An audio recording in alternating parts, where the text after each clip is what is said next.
আজ এই মুহূর্তে আমি দাঁড়িয়ে আছি কন্যাকুমারীর একটি গুরুত্বপূর্ণ তীর্থস্থান ও স্মৃতিস্তম্ভ, যা স্বামী বিবেকানন্দকে উৎসর্গীকৃত। এই পাথরে দেবী কুমারীও কঠোর তপস্যা করেছিলেন। স্বামী বিবেকানন্দ এই শিলাটির উপর বসেই ধ্যান করেছিলেন।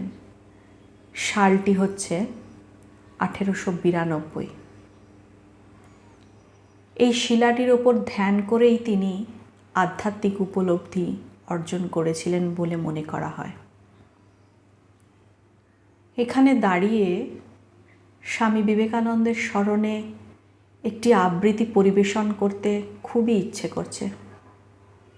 আশা করি আবৃত্তি তোমাদের ভালো লাগবে। আবৃত্তিটির নাম বেলুড়। আবৃত্তিকার বিখ্যাত সুবোধ সরকার। আমি একটা কোণায় দাঁড়িয়ে দেখছিলাম।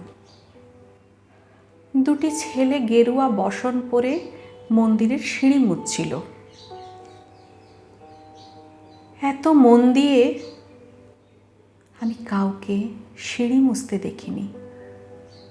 এত ভালোবাসা দিয়ে আমি কাউকে ধুলো তুলতে দেখিনি। সিঁড়ি নয়, যেন জননীর ত্বক থেকে ধুলো তুলছিল। এভাবে কেউ সিঁড়ি থেকে ধুলো মুছতে পারে এ আমি কোথাও দেখিনি।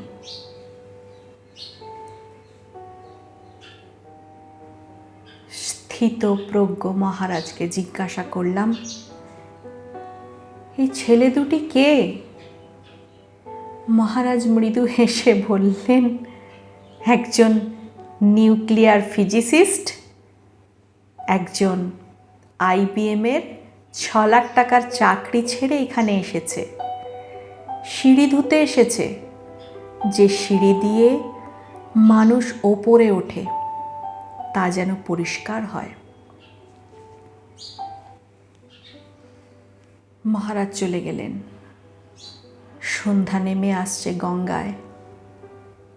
আমার ভেতরেও নামছে সন্ধ্যা।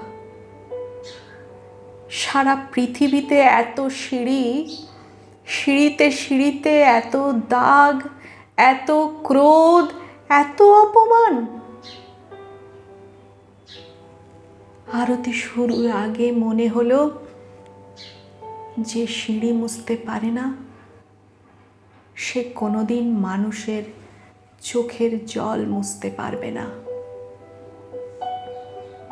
ধন্যবাদ বন্ধুরা।